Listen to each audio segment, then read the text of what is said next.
আল্লাহ এবার জিজ্ঞেস করবে, এবার বলো আর কে বাকি? মালাকুল মউত বলবে, আল্লাহ মানুষগুলো সব শেষ, জিনগুলাও শেষ, এবার বাকি ইবলিস শয়তান। কে বাকি? ইবলিসরেও শেষ করো, ইবলিসও শেষ। আল্লাহ আবার জিজ্ঞেস করবেন, আর কে বেঁচে আছে বলো?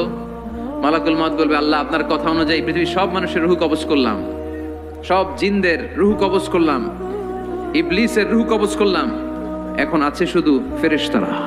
আছে কারা? যাও ফেরেশতাদের রূহ কবজ করো, ফেরেশতাদের রূহ কবজ হয়ে যাবে। এবার আল্লাহ জিজ্ঞেস করবেন, ইয়া মালাকুল মউত আখবিরনি মান ইয়াবকা। মালাকুল মউত বলবে, আল্লাহ আপনার কথা মতো ধরে ধরে সব শেষ, ফেরেশতাও শেষ, 4 জন ছাড়া। কয়জন ছাড়া? জোরে বলেন, কয়জন ছাড়া? ইসরাফিল, জিব্রাইল, মিকাইল, আজরাইল। আল্লাহ এই 4 জন আমরা বাকি। আল্লাহ বলবে, যাও জিব্রাইলের রূহ কবজ করো, ইসরাফিলের রূহ কবজ করো, ইযহাব ইলা মিকাইল ওয়াকবাদ রূহা, রূহ কবজ করো। ওই 3 ফেরেশতাও শেষ। এবার আল্লাহ তাআলা জিজ্ঞেস করবেন, ইয়া মালাকুল মউত আখবিরনি মান ইয়াবকা। হে মালাকুল মউত আর কে বাকি আছে বলো? মালাকুল মউত বলবে, আল্লাহ আপনার কথা মতো মানুষগুলো শেষ, জিনগুলো শেষ, ইবলিস শেষ, আমার বাকি 3 ভাই ইসরাফিল, মিকাইল, জিব্রাইলও শেষ, শুধু আমি, শুধু আমি। আল্লাহ বলবেন, কেউ নাই? মালাকুল মউত বলবে, না আল্লাহ কেউ নাই।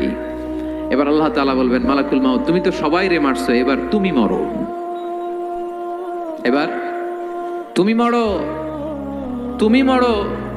শোনার সাথে সাথে মালাকুল মউতের কাঁপুনি ছুটে যাবে, খিঁচুনি এসে যাবে ভয়ে। আল্লাহ বলবেন, কাঁপুনি দিয়ে তো লাভ নাই।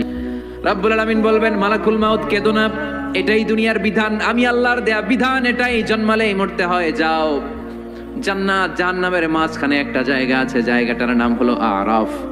এই আরাফের মধ্যেখানে যে দাঁড়াও, ওখানে যে মালাকুল মউত কাঁপতে থাকবে। মালাকুল মউত বলবে, আল্লাহ সৃষ্টির শুরুতে যদি জানতাম, সৃষ্টির শুরুতে যদি জানতাম সবাইকে মৃত্যুদান করার পরে, রূহ কবজ করার পরে আমাকেও মরতে হবে, তাহলে এই কঠিন দায়িত্বের ব্যাপারে আপনার কাছে ক্ষমা চাইতাম। আজকে আমারও যে ভাগ্য বরণ করে নিতে হবে সৃষ্টির শুরুতে, আমি এটা কল্পনাই করতে পারি নাই। আল্লাহ বলবেন, ইয়া মালাকুল মউত মর, মরে যা, মত মরে যাও। বলার সাথে সাথে মালাকুল মউত এক বিকট চিৎকার হাঁকিয়ে মরে যাবে।